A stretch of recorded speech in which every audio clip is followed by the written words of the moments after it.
السلام عليكم ورحمة الله وبركاته. أهلا بكم متابعينا الكرام، متابعي قناة جدول كورة.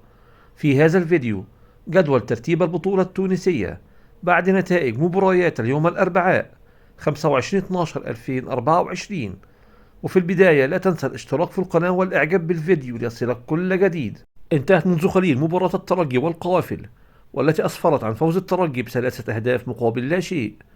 وبعد هذه النتيجة يصبح ترتيب الدوري التونسي كما يلي: الاتحاد المنستيري في المركز الأول برصيد 26 نقطة، النادي الإفريقي في المركز الثاني برصيد 25 نقطة، الترجي الجرجيسي في المركز الثالث برصيد 24 نقطة، الملعب التونسي في المركز الرابع برصيد 24 نقطة، الترجي في المركز الخامس برصيد 23 نقطة، النجم الساحلي في المركز السادس برصيد 20 نقطة، الأولمبي الباجي في المركز السابع برصيد 18 نقطة، النادي الصفاقسي في المركز الثامن برصيد 17 نقطة، نجم متلوي في المركز التاسع برصيد 14 نقطة، شبيبة العمران في المركز العاشر برصيد 13 نقطة، الرياضي بقابس في المركز ال11 برصيد 12 نقطة، اتحاد بن جردان في المركز الثاني عشر برصيد 11 نقطة، مستقبل سليمان في المركز الثالث عشر برصيد 9 نقاط، النادي البنزرتي في المركز الرابع عشر برصيد 8 نقاط،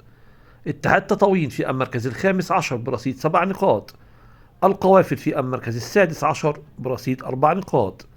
والآن مع جدول ترتيب هدافي الدوري التونسي.